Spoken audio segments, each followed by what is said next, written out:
Oxford from the inside. The good, the bad, but always the truth. Hi everyone, I'm Megan and welcome to this episode of Oxford from the Inside, the good, the bad, but always the truth. Today we're joined by Nia and Zoe. Would you like to introduce yourselves? Hi, I'm Nia. I'm a third year biochemist at St John's. Hi, I'm Zoe. I'm a second year biochemist at Trinity College. Welcome. And today we're going to be talking about biochemistry interviews. Interview season's coming up, so hopefully this will be useful to everyone who has an interview or people who are considering applying and just want to know a bit more about the interview process. For Oxford this year, and we don't know what's happening in the future, but this year the interviews are all going to be online, so a little bit different to usual, but obviously the format of the questions will pretty much be the same, so this should still be applicable to people who are interviewing this year, so hopefully you find it useful. So just a bit more generally, interviews, in case people don't know, interviews at Oxford are quite a core part of the applications process. You apply via UCAS as normal, and then depending on your subject, you may have an entrance test, and then you might get called to have an interview in one of the colleges, usually the college you applied to, not necessarily. You'll be interviewed by the tutors at that college, and it will be a discussion about maybe your personal statement, maybe your subject, which we'll get onto in a bit. So to start things off, Nia first, do you want to just briefly go over kind of how your interviews were structured and what they were like? Yeah, so when I came for interviews, I was here for 4 days in total. I arrived on a Sunday evening, which was actually really nice because I had dinner in hall, met some of the other applicants, we played some board games, which was really nice just to de-stress before Monday, where I had both my interviews. So one at St John's, which was in the morning, like 9:30, and then my second one, which was randomly allocated a college, which was at St Hilda's, which was in the afternoon/evening of Monday. And then the Tuesday and Wednesday, I was just waiting to see if I would be given a third interview, which is a possibility. But some people, they don't get asked for a third interview, some people do. So during that time, I just sort of wandered around Oxford, got to know the city a bit more. But yeah, both my interviews took place on the Monday, and it was quite a nice experience, weirdly. I thought I was nervous going into it, but being given an opportunity to speak about my personal statement and such was something I prepared for.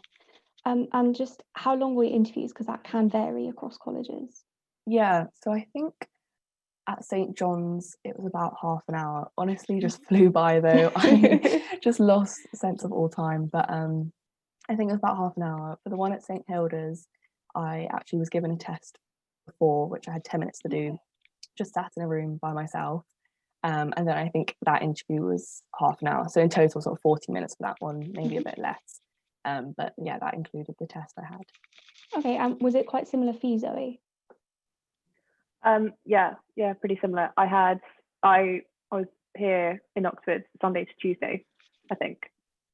Yes, I had one interview on the Sunday as soon as I arrived at Trinity in the afternoon, and then I had a second interview at Trinity, because Trinity always do 2 biochemistry interviews on the Monday morning, and then on the Tuesday afternoon I had an interview at Univ.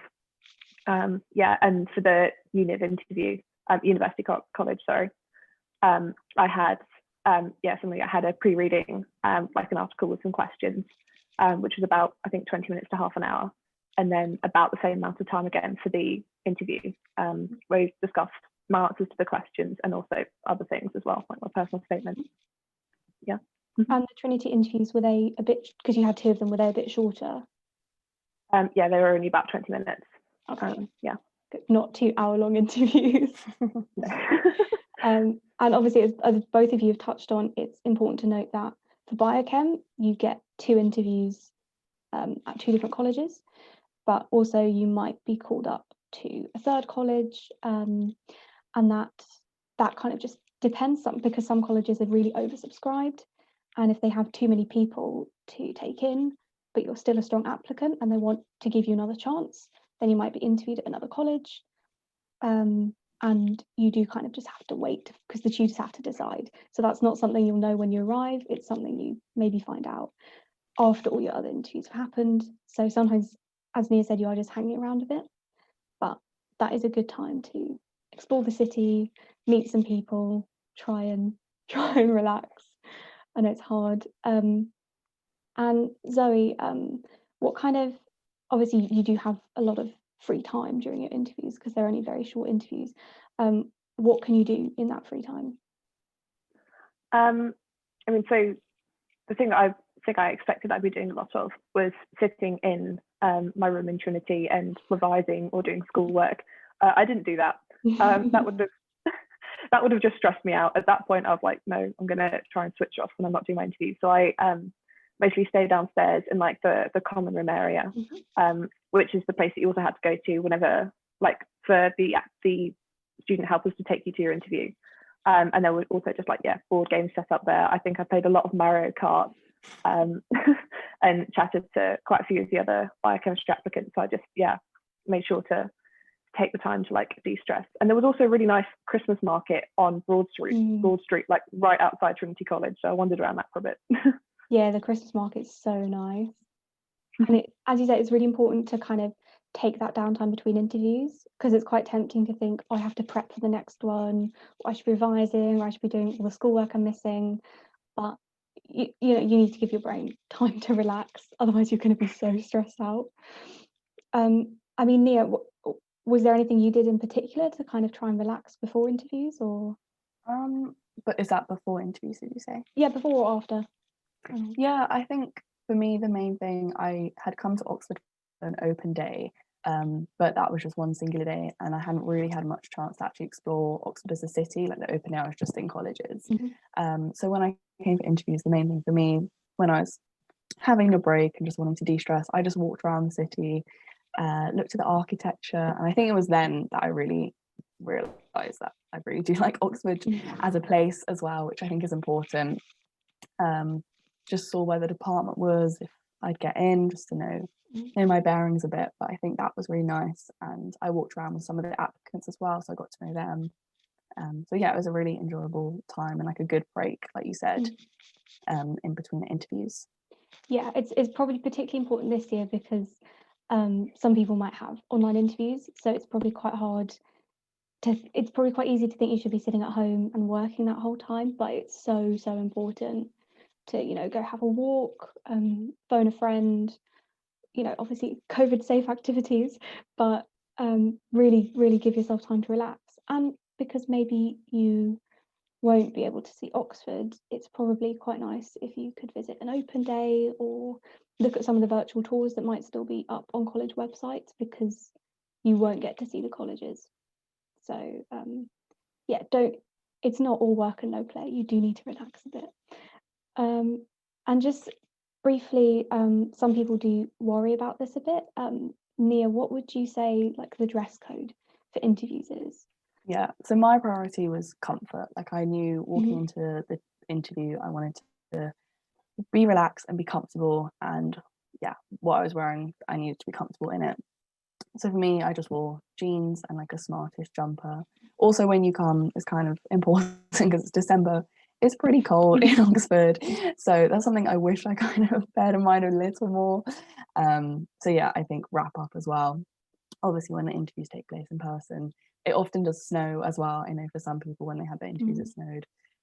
But yeah, I think going into the interview, you just want to be relaxed and comfortable. So just wear something that you're happy wearing. For me, I did want to be a little smart as well, just to kind of put me in the zone of doing an interview. But yeah, comfort was key. Yeah, would you agree with that, Zoe? Yeah, definitely. There were people there who like dressed up particularly smartly. But yeah, no, I wore clothes that were, comfortable, clothes that I liked. But yeah, unfortunately, it gave me slightly the impression that I was more aware of fashion than I actually am. So I remember one of the applicants texting me afterwards like, oh, you seem pretty like to know what a fashion is at interviews. I was like, no. They were just things I liked. Oh, well, I would say it's quite important if you can to wear layers. It's different if you're at home, but obviously you might get quite hot. I get a bit hot when I'm stressed out, and so if you're wearing a thick jumper or a thick scarf, just make sure you're wearing layers so you can adjust temperature accordingly. And if you are interviewing in person, some tutors have really hot rooms and some have really cold rooms. So you need to be prepared for both. Layers is key. But yeah, absolutely, just wear what is going to be comfortable for you and make you feel comfortable and relaxed and happy and all that kind of stuff. There isn't really a dress code, as it were. And maybe the biggest question of them all, Zoe first, how did you prepare for your interview? I don't know. I definitely didn't. I think all the things that I did looking back on it were preparation. They didn't feel like it at the time, I remember. I made sure to, I read over notes as they came up. I made sure a couple of books that I'd mentioned on my personal statement, I made a few notes on them as I read them, and I went back over those so I could remember what the book was actually about, so I'd forgotten it by this point. And then I was quite lucky at school. I got a few practice interviews so that I could get into the kind of mindset. It wasn't even like my music teacher gave me a practice interview. Like, it doesn't have to be with someone that actually knows the subject. It's just really good practice to like prepare like how to explain things, because it's really easy to just like skip explanations or to not be used to like explaining your thought process. So it was just really handy for saying things out loud. I will say my chemistry teacher gave me some advice on kind of things to revise for interviews, and I was like, I can't be bothered, and I didn't. And then they came up in interviews, so it was fine. I hadn't looked at them, but it was okay because they don't come at it expecting you to know things. So yeah. Yeah, and Nia, was it quite similar for you? Yeah, definitely. I think the main thing I focused on was just knowing my personal statement inside out, back to front, because it's sort of a given that you're going to be asked questions on that. So I tried to predict questions I thought they were going to ask about certain topics or books I'd read. Like Zoe, I didn't reread the whole book, but like you said, I had notes on it to kind of refresh my memory about the topic of the book and general themes. Rewatched any TED Talks I'd spoken about, just sort of made sure I was aware of what I'd mentioned on my personal statement and could comfortably talk about it. And yeah, like Zoe, I also did some mock interviews. I even just got like my mum to give me one, just with the main aim of getting better at vocalizing my thoughts, because obviously at school you just sort of work in silence often, and you tend to not say out loud your thought process. So that was quite important for me, just to practice saying exactly what I was thinking. And yeah, I think the main thing was the personal statement though. I did go over some basic topics in biology and chemistry that I thought maybe they could ask, just to make sure I had my foundations, but I didn't revise and memorize the whole course. You just can't predict what they're going to ask. Yeah, that's really important. Kind of, you're not supposed to know the answer to the questions that they're asking you, that they're asking them expecting you to have a guess. And so like, maybe if you want to, by all means, look ahead a little bit, but it's about just making sure that what you do know, you're comfortable with and you're confident on it. And both of you talked about it. It's quite an important thing, I think, in interviews. It's kind of the thinking out loud process. It's so important because it feels really unnatural. It feels so weird, and it feels very it feels very uncomfortable. Like you're making yourself very vulnerable by talking about what's going on in your head. But it's so important to practice doing that. Yeah. And I mean, Nia, how much of a difference do you think that makes in the interview? Kind of such a difference, because like you said, it's not whether you get the answer right or wrong necessarily, it's about how you get to that answer.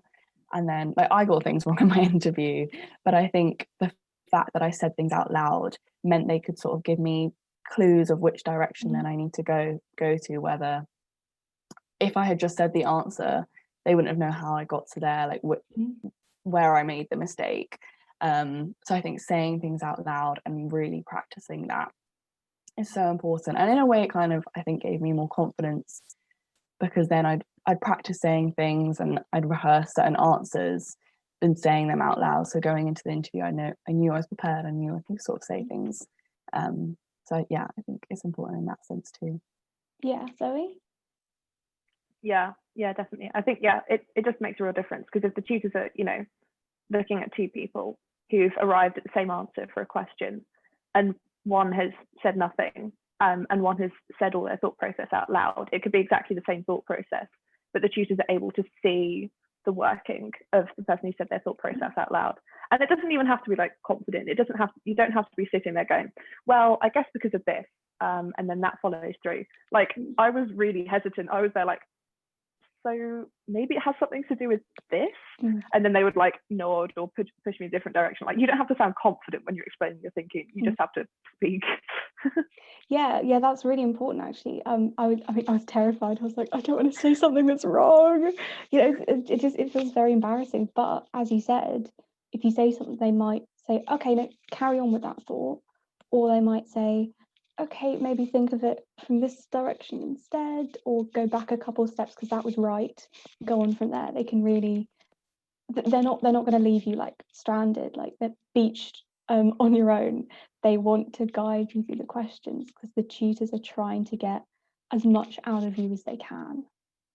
They want the maximum out of you that you can give them. So yeah, really, really tell them what you're thinking. And personally, this is maybe something I was a little bit worried about coming to interviews, because people told me I needed to prepare for this. But Zoe, first, were you asked any of the weird questions that are like, oh, why do you want to do biochemistry, or why have you applied to Trinity? Is that something you need to prepare for? I did get asked a few of those questions. I got asked a bit about the applications process, and I got asked things to do with like my previous academic record, like because I'd moved schools a couple of times, that kind of thing. Because I mean, the reason I moved schools was because the school I went to didn't have a sixth form, so I had to move. So they asked me anyway. So yeah, there are a few of those questions, but they didn't spend a massive amount of time on it. Like, the majority of the interview was biochemistry based. Yeah, was it the same for you, Nia? Yeah, very similar. For both my interviews, the first question they asked was, why do you want to do biochemistry? Which is one you're pretty much guaranteed to get asked, I think. So I think everyone has like a scripted answer. And also you mentioned it in your personal statement, obviously. But yeah, the majority of the interview was personal statement based, and then the rest was unknown questions. Me. Yeah, but it's obviously very useful just to have a prepared answer for that kind of thing, because otherwise you're kind of, oh no, you're like rabbit in the headlights. It's nice to have something prepared, definitely. And we can't talk about the specifics of questions. I know it's a bit frustrating, but Nia, do you want to kind of take us through what other kinds of questions you were asked aside from the obvious? Yeah, so after being asked questions on my personal statement, they brought up topics which I had studied in school. So that was quite nice, because it started at a level that I knew about. And then they took it to a more advanced level, which I hadn't been taught yet, or I hadn't learned. It wasn't in the syllabus. But they gave guidance with it. They explained the topic they were speaking about, gave me some more information, asked the question. And even when I was still confused, I asked for more help or guidance, and they were really lovely, and eventually got to the right answer. But it did take some attempts, and some things I did get wrong. But for me, all of it was sort of built up from the foundations of school. So nothing was completely brand new. And again, with the St. Hilda's interview, because I had the test before, again, it was on a topic that I'd done at school, but just to a more advanced level, linking topics from both chemistry and biology and maths together, which I didn't really have at school. They were quite distinct subjects, so having this sort of integration between them. And then, yeah, having that test, we then just worked through it like you would in a tutorial, to be honest, just work through the questions together. So yeah, sort of built up from school, I'd say, in terms of the questions they asked. And were they kind of intended to be more discussive, or were they very much kind of short answer questions? I think the one at John's, some of the initial questions were short answer factual questions, Mhm. but then others I was asked to draw things and visualize it, describe certain pathways, etc. So those were sort of more discussion based questions, and I did like ask questions then myself Mhm. if I was confused. Yeah, that's a really good point. It's okay to ask questions yourself. Yeah. If you want a bit of guidance, or to be honest, if you just find it quite interesting and want to know a bit more, ask them questions. They like, it's probably quite nice for them to have questions asked because they're not the one doing the interrogating all the time. And Zoe, would you say it was quite similar? Yeah, I think so. I mean, so my first interview was split into two halves. The first half was on something that I had just done in school, so I was very grateful for that. But then the second half was on the exact topic that my chemistry teacher had told me to revise. I hadn't got around to revising, so but it was fine. I mean, it was taking it a bit beyond what you learn at school anyway. But yeah, they were giving hints and guidance and like helping me to work through. It was kind of like one problem that they were helping me to work through with like questions along the way. And then my second interview felt, it was all quite interrelated, but it felt much more sporadic. I found it a much more difficult interview. I mean, the tutors that, they give you hints if you get really stuck, to help you thinking. My tutor ran out of hints. I was so stuck, but I got there in the end. But so I didn't feel as confident on that one. But I think actually something that someone said to me at the time was, if you feel like your interview hasn't gone well, that might actually mean that it has gone well, because it means that you've been thinking a lot, which feels hard for you and it feels like you're getting a lot of stuff wrong. But that's really good because it means that you've been doing a lot of thinking, a lot of working through problems. And like Nia said, like that's also kind of how tutorials work as well. Like, you'll get asked questions and you'll be working through problems. So they want to see how you cope with that kind of setting as well. And then my last interview was lots of questions based on the pre-reading, which was quite nice because I wasn't confident in my answers for the pre-reading at all, and I was like, how on earth, I know this is wrong, but I can't think of anything more right. And then I got to the interview and they were like, oh, so why did you put this? And I was able to explain, right, well, I know that it's not true because of this, but I couldn't think of anything better. So it was like helping to work. It was quite helpful, so I could explain where I knew I'd gone wrong in the questions.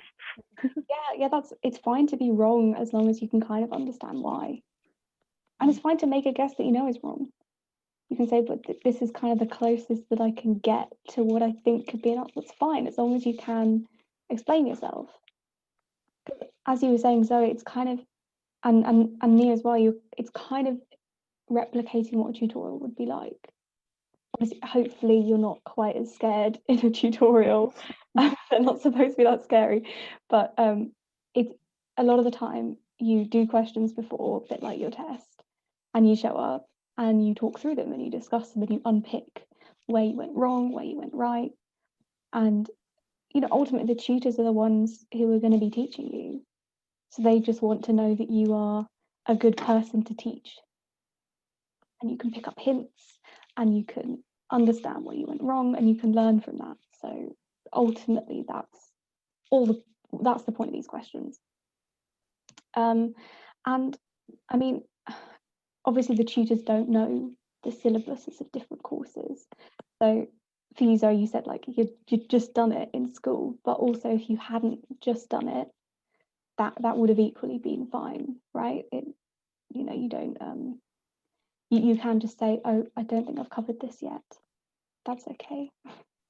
They're not going to mark you down for your school not having covered it yet. And I mean, maybe quite another important question is, what advice did you want to have, and what advice would you give someone who's currently preparing for interviews or who is thinking of applying? Zoe, do you want to go first? Yeah, I think the advice that I would want to give is just it feels really hard, but to relax, and not to like overwork yourself leading up to an interview. Like, it is very important to be prepared, to practice thinking things through, to look over topics, but not to like burn yourself out doing that in the process. Like, as far as it's possible, try to enjoy the experience. It doesn't really feel like it at the time, but so I mean, the reason that you'd hope that you're applying for a subject like biochemistry because you enjoy it. So to make sure, don't make it become something that's so hard.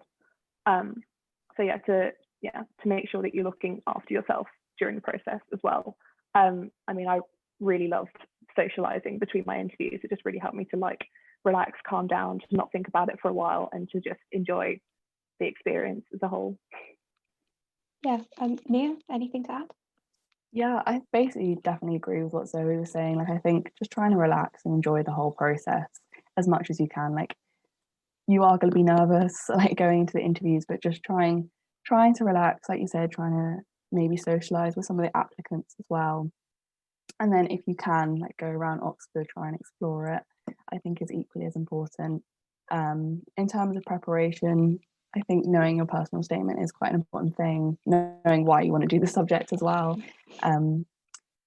But yeah, like you said, I wouldn't overwork myself and overstress myself about it, and just try to enjoy the whole process. Yeah, definitely.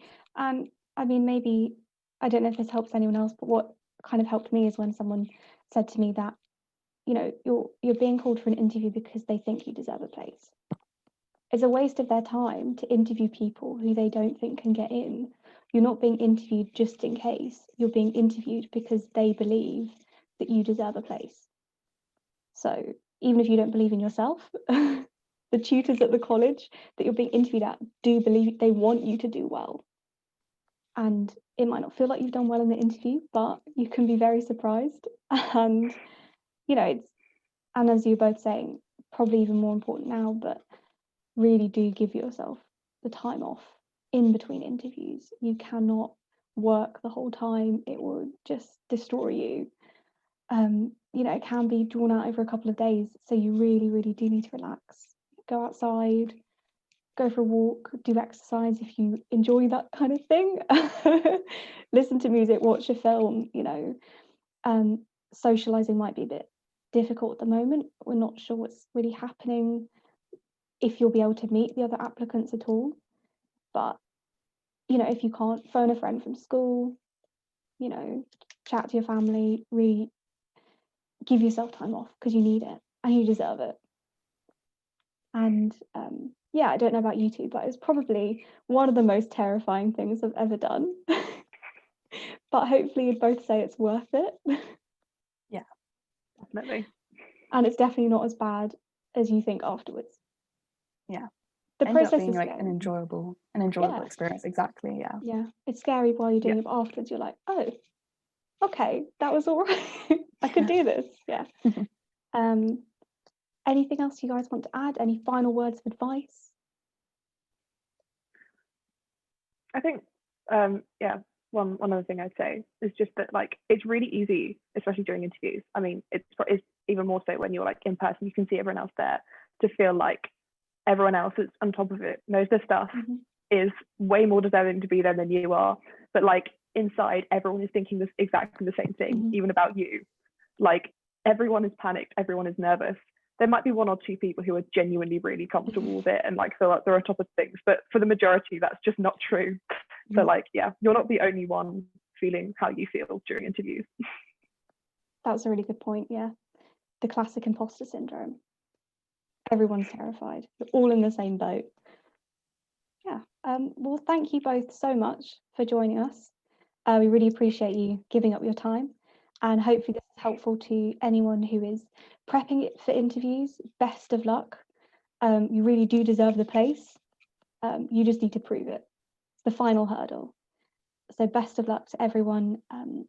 Look after yourselves, and thank you to everyone else who's listening or watching this podcast. If you haven't already, subscribe to our Instagram at Oxford from the Inside, and follow our Facebook for regular updates. And until next time, bye-bye. Bye. Bye.